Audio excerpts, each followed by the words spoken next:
I'm Devesh Lathi from the NexTrack Foundation, and today we are joined with Abhinav Nath from NexTrack Consulting. In this session, you're going to learn about sports recruitment and athletic recruitment. This topic is very important for students who are planning to join college as athletes or as sports people. In this session, you're going to learn a lot about who is an athlete, what are the different levels when it comes to being an athlete, how can you create your own portfolio, how can you start preparing for your portfolio, what are the problems faced by high school students when they apply as an athlete to colleges. We'll also learn about some of the top destinations and some top destinations, some colleges across in the US or abroad in other countries as well when it comes to sports recruitment. And finally, we'll learn about what fields athletes should consider, or what majors athletes should study. So joining us today, we have Mr. Abhinav Nath. Abhinav is the founder at NexTrack Consulting. He founded NexTrack in 2020. And he has been supporting and guiding students very specifically for athletic and sports recruitment, helping students connect with coaches and sort of guiding and mentoring sportsmen for their college applications. I'm sure all of you are going to learn a lot in this session. Looking forward to hearing from you, Abhinav. Abhinav, it's a pleasure to have you here on this session today. We are looking forward to learning more. Yeah, thanks, Devesh. Nice to be here as well, and a big fan of all the work that you guys are doing. So I'm honored to be a part of it. Thank you so much, Abhinav. So I think we can get going with the questions. I have a lot of questions ready for you, and I'm just going to bombard you with questions. There's a lot of curiosity actually when it comes to sports recruitment. This is something which is not very well understood. It's a very niche field, and at the same time, there are lots of small nitty-gritty which regular counselors may not be aware of. So I think as an expert, you can definitely help us understand all of that and sort of shed light on sports recruitment. Absolutely. Yeah, I think the whole concept of sports recruitment, I think over the years it's been growing in India, and I also stumbled across it in a very fun way. I luckily had just moved for football, for soccer to UK during my high school years, and that's how I found out about the whole path. But I think had I been in India and I finished my high school in India, maybe I wouldn't have learned about that path. But yeah, you're absolutely right, and I think this session will definitely give a lot of information to students and parents out there. Superb. So let's get going. My first question to you is, Abhinav, who is a student athlete? Who is someone who should be considered as a student athlete? Yeah, I think simple answer for this student athlete is anybody, as the name specifies, anyone who's studying and playing a sport at college level. So what college sports they do is that if you've been recruited, that if a college coach has got you on the team to play a sport, you're enrolled in the college like any other student.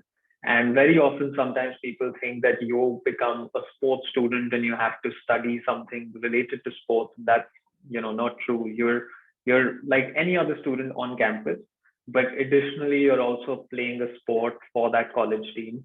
So anyone who's doing that on the varsity level for the first team of the college across different sports becomes a student athlete. And very often at a certain level, you can also earn athletic scholarships. So that also becomes a part of the student athlete process, but that's not a necessity to be called a student athlete. You can be, not be on a scholarship and still be a student athlete.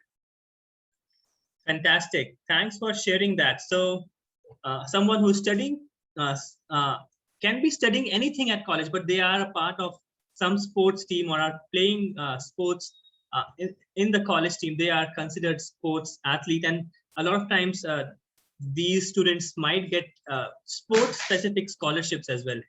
Yes, Great. absolutely. So apart from the scholarships, so the scholarships, sports scholarship is one benefit of being a student athlete. What are the other benefits of being a student athlete? Yeah, I think that's a great question. I think a lot of parents ask me that because, sometimes parents going into the process, they know that my child may not turn professional in the sport. So why should they pursue this path? And I can tell you from my personal experience, I mean, being a student athlete in a US college, it really helps you a lot in just your own character building. Because I say this a lot, when most of the students who go from India or other countries to the US, you can decide your classes, whether you want morning classes or afternoon classes. And what I saw with my own friends is that the non-athletes, they will pick classes at 11 a.m. or 2 p.m. and it'll be a relaxed day. And over the years, as a sophomore, as a junior, they'll indulge in other activities. Versus the life of a student athlete is very different. I had an 8 a.m. class every single semester, and I didn't have a choice because I had to take classes in the morning, finish by afternoon, go for practice. You come back from practice, you have to finish your homework, assignments. If you have some time left, you might go to the gym.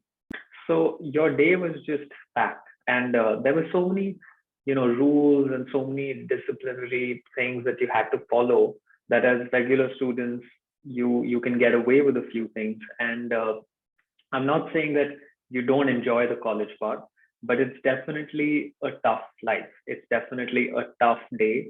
And what eventually that gets you, I think, is the time management skills, just grinding through work and working hard and just that work ethic that can be built up over the years. I think those are traits that a lot of employers also look for. And there was a study done years ago, which I remember I'd written like a blog and I'd mentioned that 2 years ago, where this is done in the US, where if you ask an employer that would you hire somebody with a 3.9 GPA who was a regular student versus somebody who had a 3.5 GPA but was also a student athlete, they would go with the student athlete because they know for that student athlete to get that 3.5 must have been really hard. And eventually in the workplace, those things make a difference. So I think that is a huge component of it, which over time helps you. But just from an application and logistical standpoint, there are certain benefits that kick in as well, scholarship being one of them. Another one would be sometimes you can have slightly lower academic benchmarks as an entry point. Very often when you're looking at some of the more competitive colleges academically, there is so much, you can have the perfect grades, perfect SAT score, but there are no guarantees that you'll get it. And sometimes if a coach is recruiting you onto the college team, that kind of can get guaranteed. I would not say 100% guarantee in all scenarios, but definitely your chances can go from 20% to suddenly 95%. So also from an admission standpoint, it does make a difference. It does add as a benefit. That's wonderful. I mean, that's so many things apart from helping or sort of building those time management skills. It helps you become more disciplined, and at the same time, not just your college looks at you differently, but also employers start looking at the other aspects of your personality. Just apart from being a regular student, you involved so much in sports, and that definitely adds tremendous value to your profile. And one more thing actually, Ravish, that I'll add is that on the other side of it, somebody who's looking at US colleges, because we also help a lot of student athletes who are, while they are focused on academics, their main goal is sport. Can we go to college in a way and turn professional after that? And that is also a path. I would not say that that is a path that a lot of Indian athletes have been able to gain access to, but it definitely exists. There are some professional golfers and tennis players today playing in India who went down the college path. So there is also an aspect of if you're playing your sport at a high level in India, sometimes there is that risk that you turn professional or you go play for a club or a team, you're not able to balance education with that.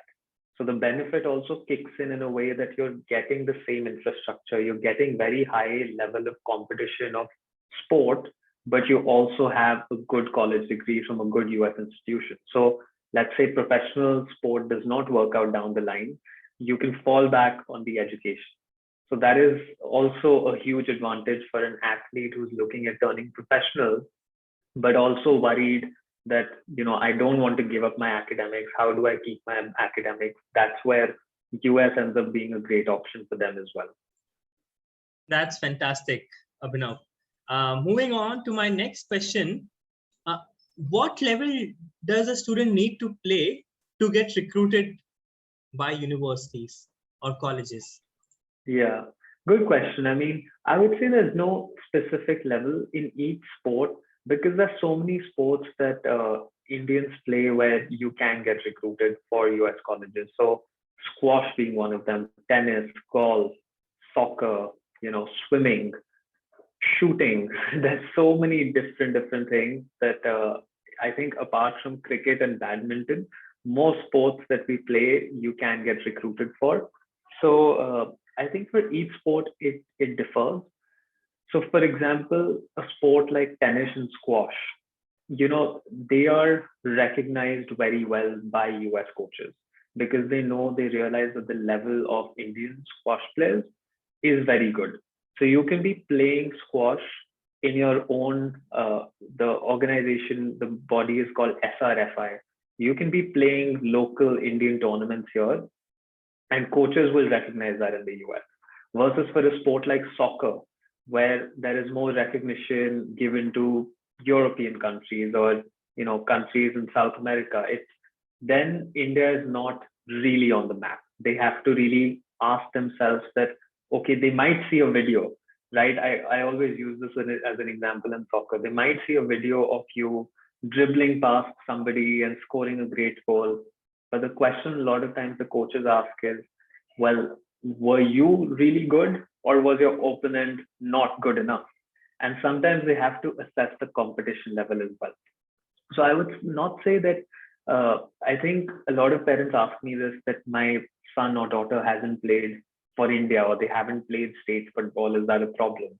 And honestly, it's irrelevant. You can have a state player who does not get recruited. You can have a high school player who does get recruited.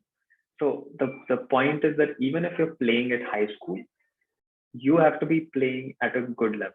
It always helps if you're playing competitively because it means your level would also be higher. If you're playing for the national team, nothing like it. It means that your level allows you to do that.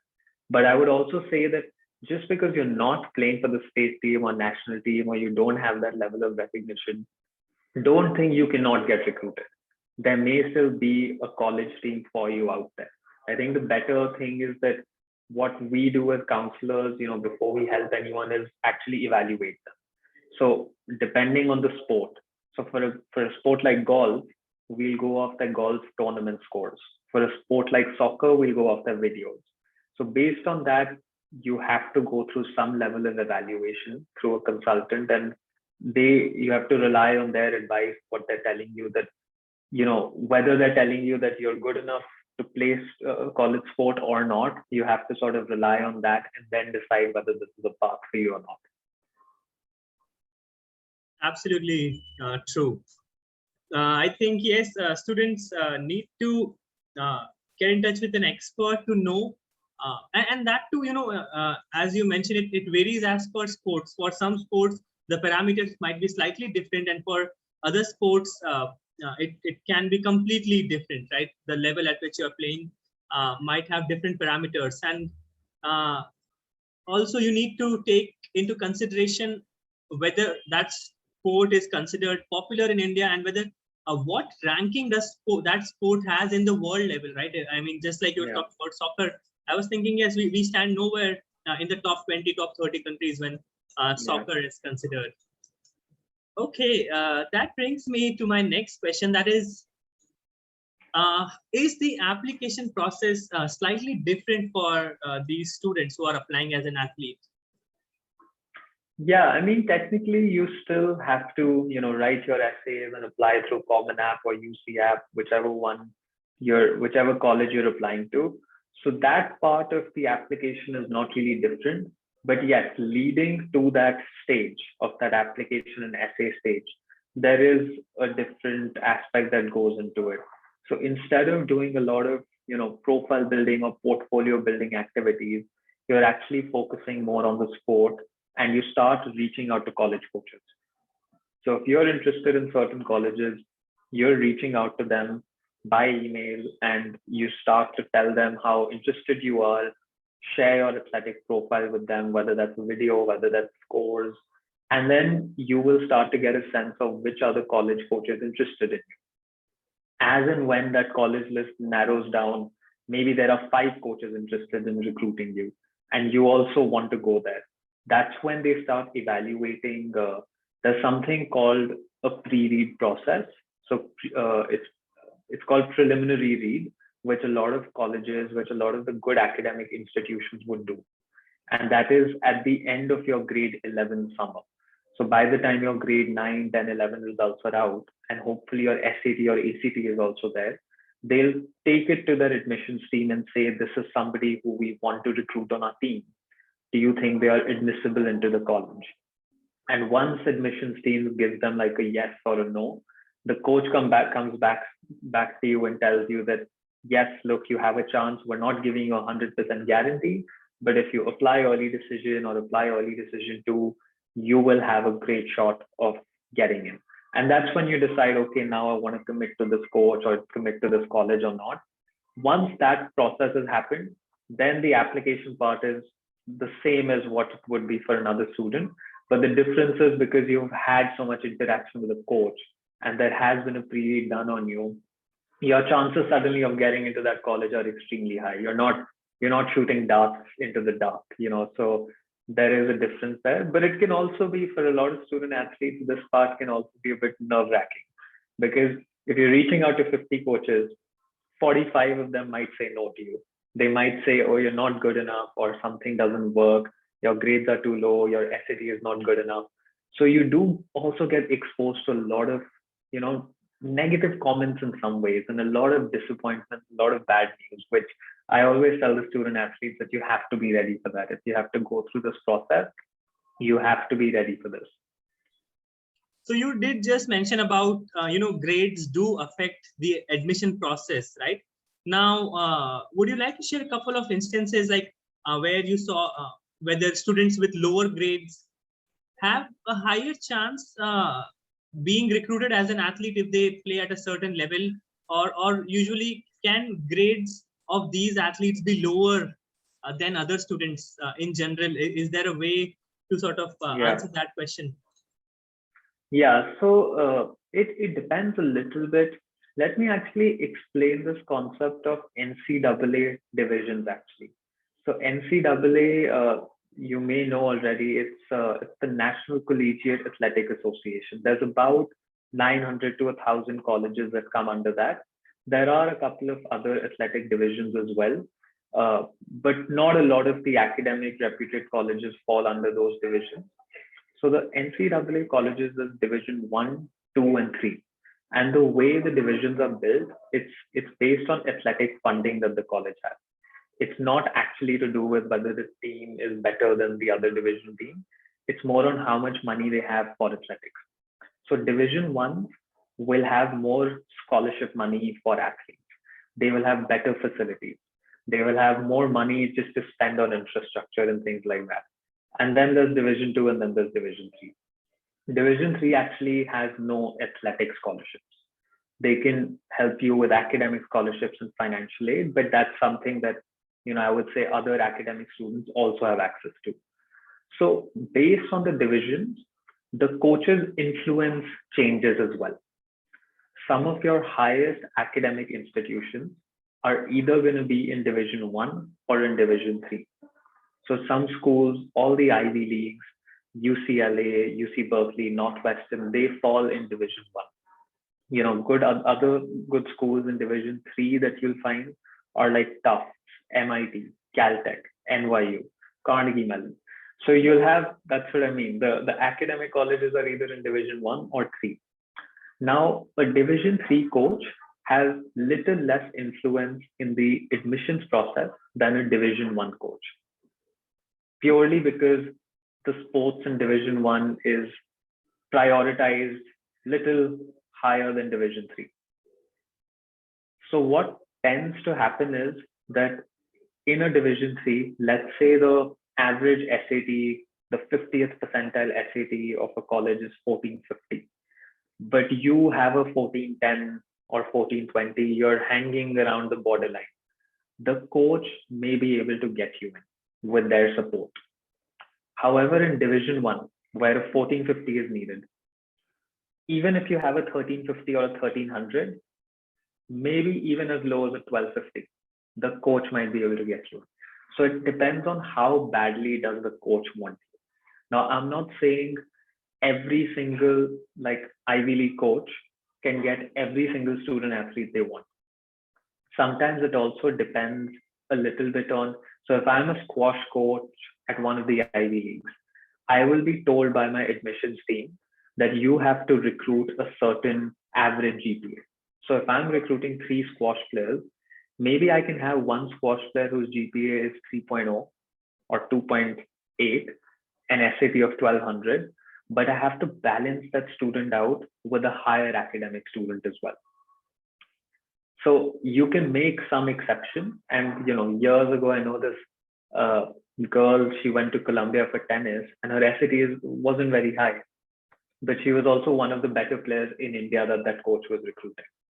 So here's something that student athletes need to know, because a lot of student athletes think that because I'm going to be recruited, my grades can be low. That's not true. Only if you're like really, really good at your sport can you afford that. So you don't want to go in with the mindset into your SAT or ACT or your school exams thinking I'm a student athlete, because that does not make a difference. What makes difference is how much the coach values you. If the coach values you a lot as an athlete, they can make exceptions and they can push admissions, but they don't do that for every single athlete they recruit. Okay. And so one factor that really determines is how much the coach is valuing you.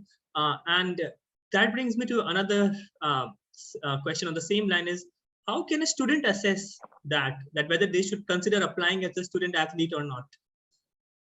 Yeah, I think this is where, probably getting in touch with a counselor really helps. So even like, I'll give you our example, what we do. We don't, start the process or start helping somebody until we do an evaluation.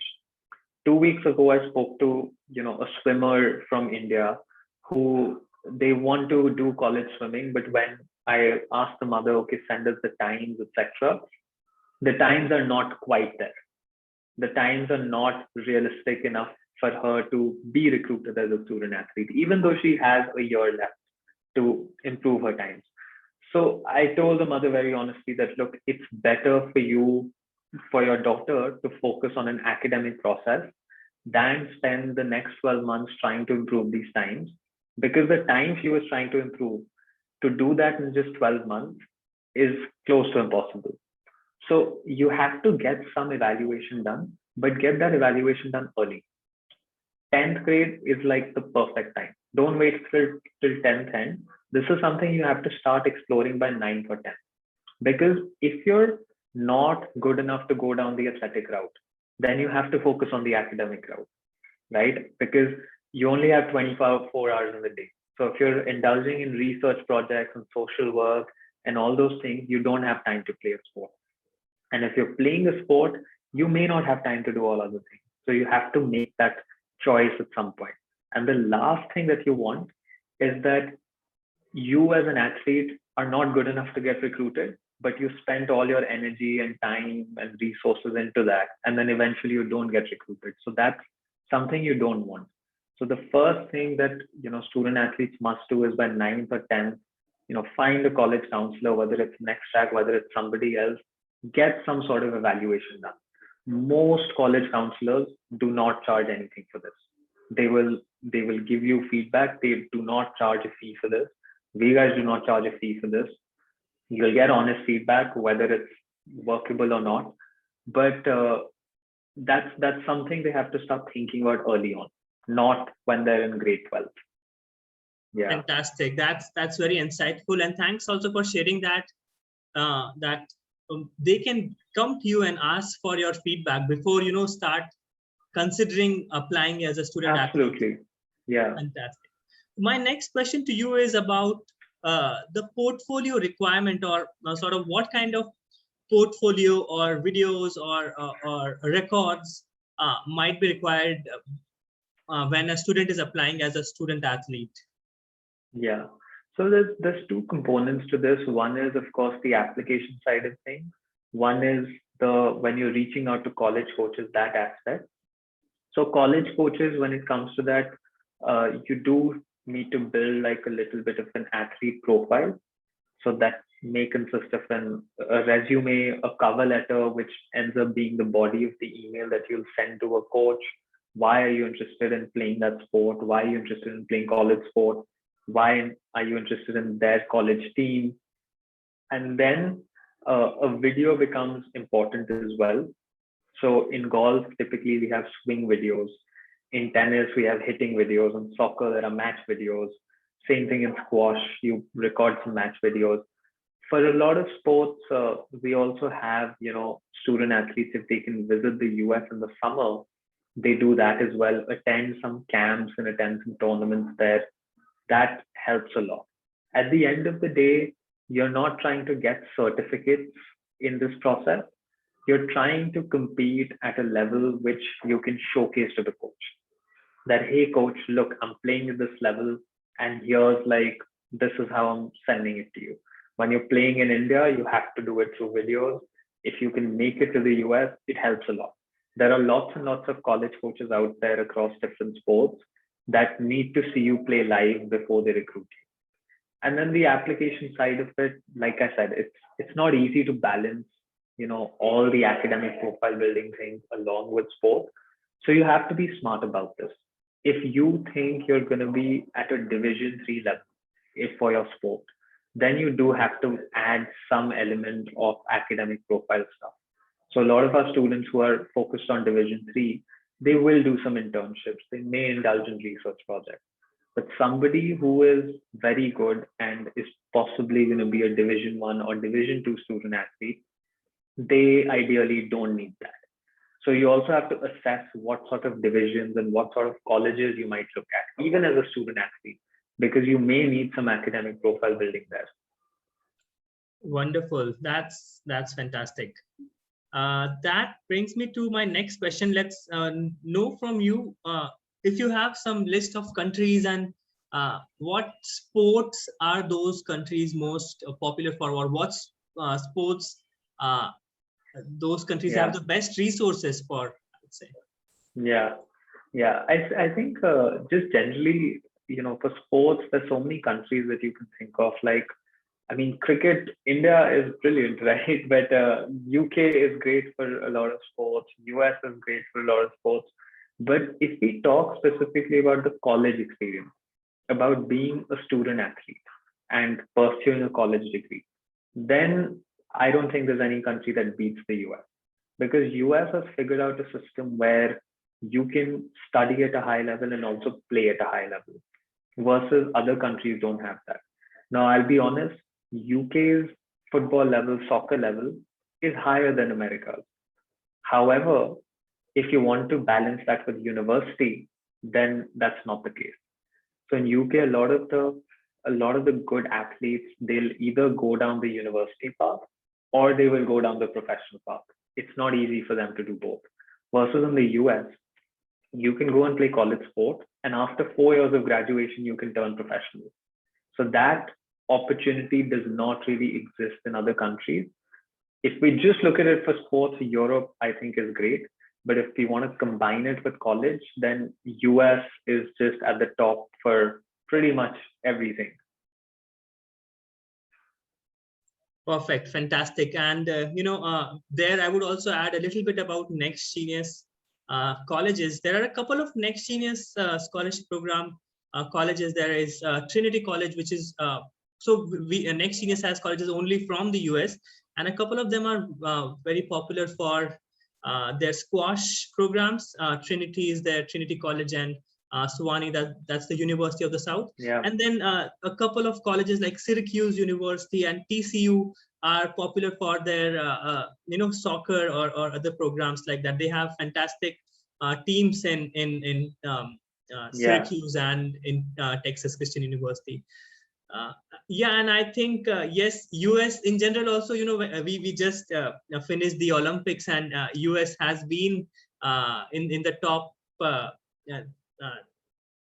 when it comes to winning the medals, and that shows up that they provide so many resources to the students at university level and at other levels as well, and eventually these people only they end up going and winning medals at the Olympics and other events. Okay, so Abhinav, let's change gears now and let's talk a little bit about what happens at college, right? So, and my next question to you is, what happens if a student athlete discontinues playing sports after entering college? A very good question, actually, because I would say that it can be tricky in certain situations and it can be very seamless in others. It comes down to one, I think, what division you're in. If you're being recruited as a Division 1 athlete and the coach is giving you athletic scholarship, I think the biggest difference comes if you're getting a scholarship or not for athletics. Because if you've gotten an athletic scholarship and you decide that you don't want to be on the team, that scholarship can be taken away because the coach is giving you that athletic scholarship for that exact reason. Now, let's say if you got injured and you're just not being able to be on the team, it's up to the coach whether they take it away or not. But in 99% of those scenarios, a coach will not do that because that would be a little bit unethical to do so. However, if you go to college and say that, coach, look, I have too much academic pressure and I just realized this is not something I want to do, the coach will be okay with it as long as you're not on athletic scholarship. In some cases, the coach may not be happy, but it doesn't affect you as a student. The college is not going to ever hold that against you. But I would also say that that's not something that I would personally recommend student athletes that you do that, because even if it's something you're not sure of, definitely go play the sport for a semester, see if you are enjoying the experience. And Division 3 coaches, I know for a fact, are very supportive about this, because sometimes you go to a good academic D3 college and sometimes kids are not able to balance both things. And if they go talk to their coach and say, I need 2 weeks off or I need 1 month off, is that possible? A lot of coaches are very understanding about that. And if you just want to drop off the team, I would say there's no problem with it, but just do that in a respectful way, because that coach has helped you get into that college in more ways than one. And you just have to be, nice about that and always sort of hold them for what they did for you as well. Yeah. Absolutely. That's a great piece of advice, Abhinav. Never burn those bridges. Yeah. Okay. So that brings me to my next question. What are some of the problems faced by athletes when they are at the college? You did mention about managing the schedule. You said you had to attend that 8 a.m. class at college as a sport athlete. What are some other problems that you see student athletes facing at the college? Yeah, I think biggest is time management. Biggest issue that student athletes face is really balancing their time, because very often when you're in season in your sport, you may travel for a match or a tournament somewhere, and let's say you're out of class on a Thursday, Friday, Saturday, Sunday, but you have an assignment due on Monday. Now maybe in one class the professor is understanding and they tell you that, look, I'll give you a 2-day extension of that. In another class the professor may not be that understanding. So I remember from my time, sometimes, we're on like the coach traveling 5 hours away and my laptop is out and I'm doing an assignment, or we're in a hotel after a match or before a match at some point, we're working on homework and we're working on college assignments. And sometimes that's not fun, because I also had friends who didn't do that, who were slacking in that sense. And that's where, as a student athlete, you have to be very careful that when you're deciding that this is something you want to do, it does come with pressure. It's not an easy task, because it's very easy to say that I will not do this assignment or I will not complete this, but that's not going to help you in the long run, because the whole point of being a student athlete is for you to kind of balance these two things and develop that character as well. So I think the biggest issue ends up being balance. The second thing that I would say that I never felt was a big concern for me, at least personally, was sometimes you don't get to live the typical college life that other students can live. You can't go out to parties every weekend and those sorts of things. It's not possible. And I totally understand that that is an important piece of college. You have to socialize, you have to, that is a part of your undergraduate experience. But very often, you might be traveling with your team, or you might have a practice on Saturday morning at 9 a.m. So you have to go to bed early on Friday. And there are those compromises that you have to put in. But I would say, student athletes who are serious about their sport will do that regardless, will have that discipline. And like I said before, those are traits that kind of help you as you get out of college and just get into the real life as well. Absolutely. That's, discipline, commitment, time management. These are real life skills which help you not just at college, but across your life, and, help these skills help you succeed in whatever you do. So, Abhinav, we are almost coming towards the end of the session, and I have just one question for you, and that is, what are some majors that you recommend the student athletes should consider, and then eventually, what should they do in the future? If you have any advice on that. Yeah. So the good thing about being a student athlete is that you're not restricted to studying anything. Like I mentioned at the start, lots of parents will ask me this, that because my child will be a student athlete, what are their options? Is it sports management? Is it sports science?